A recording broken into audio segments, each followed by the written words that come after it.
Daniel pasal 1. Di istana Babel.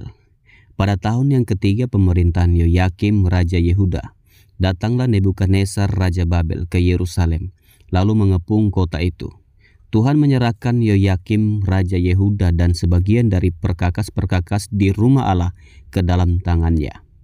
Semuanya itu dibawanya ke tanah Sinear, ke dalam rumah dewanya. Perkakas-perkakas itu dibawanya ke dalam perbendaharaan dewanya.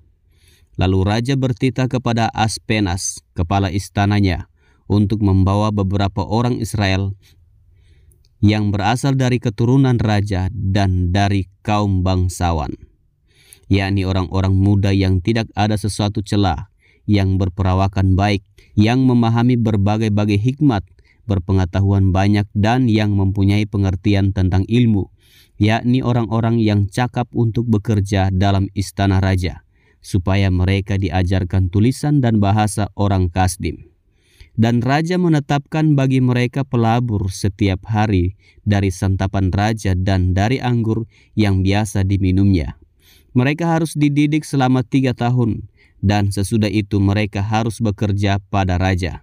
Di antara mereka itu ada juga beberapa orang Yehuda, yakni Daniel, Hanania, Misael, dan Asaria. Pemimpin pegawai istana itu memberi nama lain kepada mereka. Daniel dinamainya Belsasar, Hanania dinamainya Sadrak, Misael dinamainya Mesak, dan Asaria dinamainya Abednego. Daniel berketetapan untuk tidak menajiskan dirinya dengan santapan raja dan dengan anggur yang biasa diminum raja.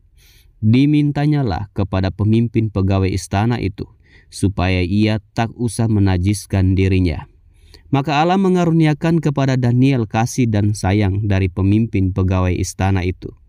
Tetapi berkatalah pemimpin pegawai istana itu kepada Daniel, "Aku takut kalau tuanku raja, yang telah menetapkan makanan dan minumanmu, berpendapat bahwa kamu kelihatan kurang sehat daripada orang-orang muda lain yang sebaya dengan kamu, sehingga karena kamu aku dianggap bersalah oleh raja."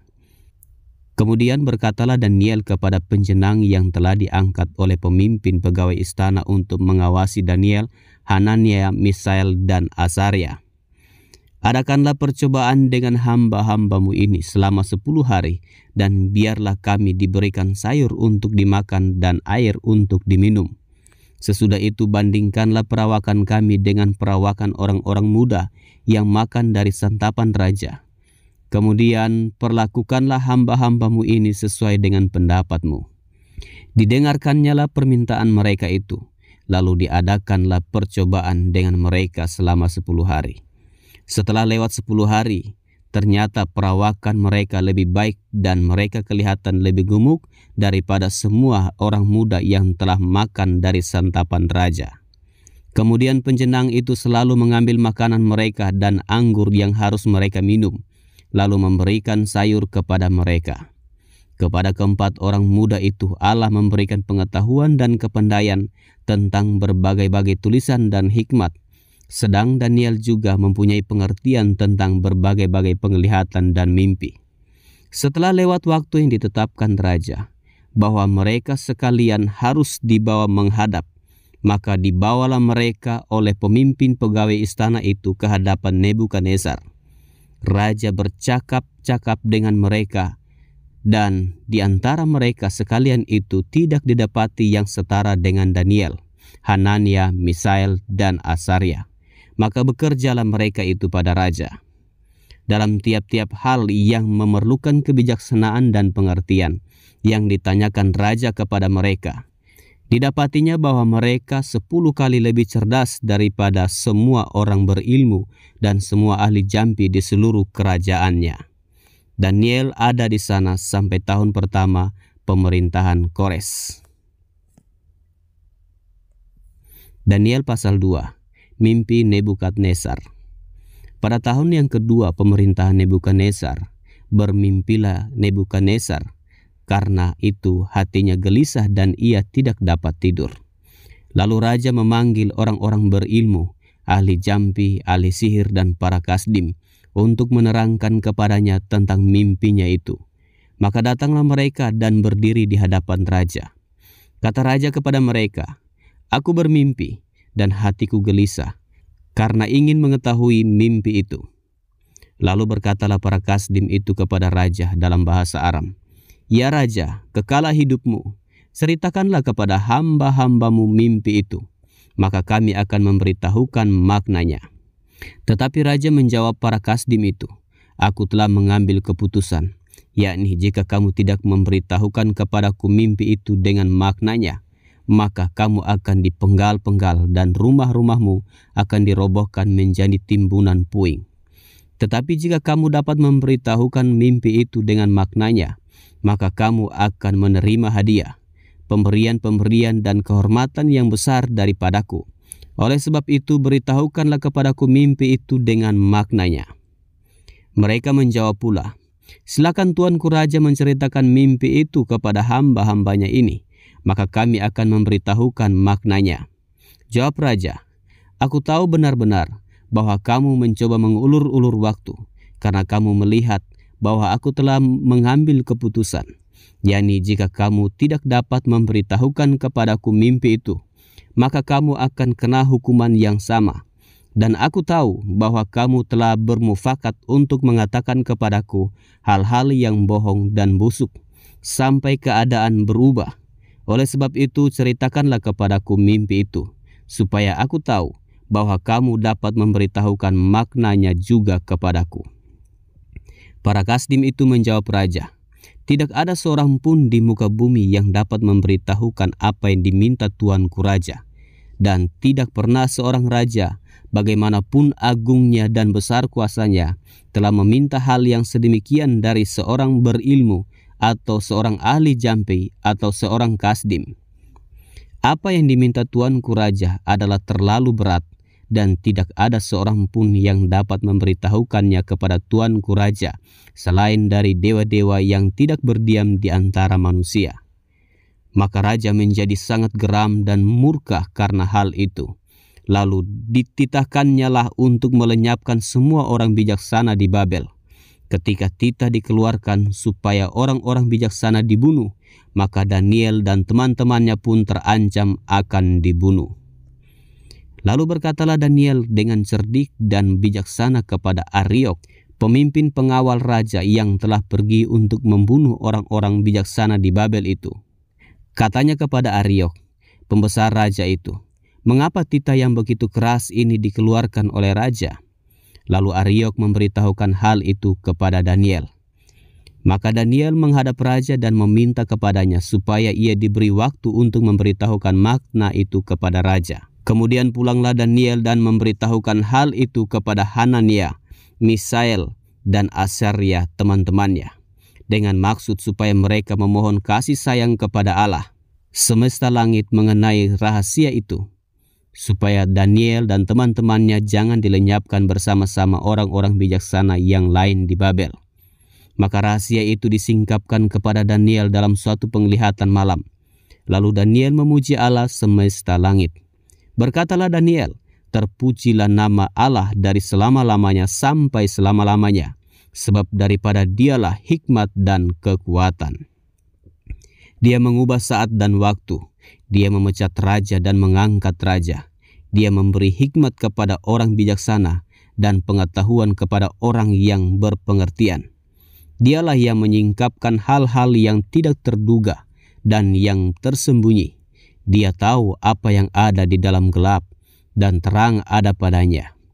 Ya Allah nenek moyangku, kupuji dan kumuliakan Engkau, sebab Engkau mengaruniakan kepadaku hikmat dan kekuatan, dan telah memberitahukan kepadaku sekarang apa yang kami mohon kepadamu. Engkau telah memberitahukan kepada kami hal yang dipersoalkan raja. Sebab itu pergilah Daniel kepada Ariok yang telah ditugaskan raja untuk melenyapkan orang-orang bijaksana di Babel. Maka pergilah ia serta berkata kepadanya, demikian, orang-orang bijaksana di Babel itu jangan kau lenyapkan. Bawalah aku menghadap raja, maka aku akan memberitahukan kepada raja makna itu. Ariok segera membawa Daniel menghadap raja serta berkata kepada raja demikian, Aku telah mendapat seorang dari antara orang-orang buangan dari Yehuda yang dapat memberitahukan makna itu kepada raja.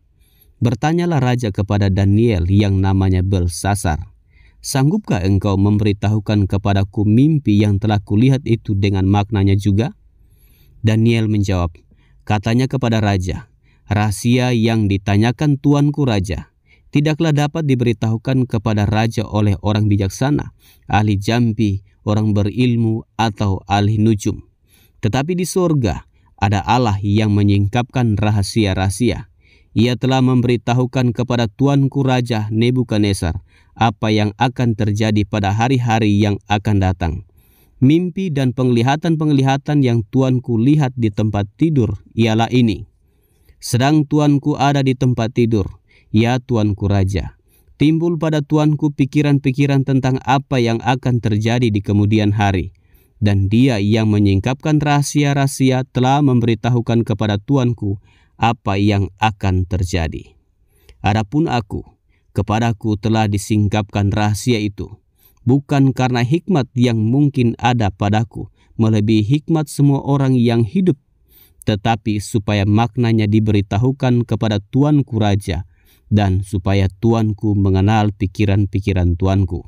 Ya Raja, tuanku melihat suatu penglihatan, yakni sebuah patung yang amat besar. Patung ini tinggi, berkilau-kilauan luar biasa, tegak di hadapan tuanku dan tampak mendahsyatkan. Adapun patung itu, kepalanya dari emas tua, dada dan lengannya dari perak, perut dan pinggangnya dari tembaga, sedang pahanya dari besi, dengan kakinya sebagian dari besi dan sebagian lagi dari tanah liat. Sementara tuanku melihatnya, terungkit lepas sebuah batu tanpa perbuatan tangan manusia, lalu menimpa patung itu, tepat pada kakinya yang dari besi dan tanah liat itu, sehingga remuk. Maka dengan sekaligus diremukannya lah juga besi, tanah liat, tembaga, perak, dan emas itu, dan semuanya menjadi seperti sekam di tempat pengirikan pada musim panas, lalu angin menghembuskannya, sehingga tidak ada bekas-bekasnya yang ditemukan. Tetapi batu yang menimpa patung itu menjadi gunung besar yang memenuhi seluruh bumi.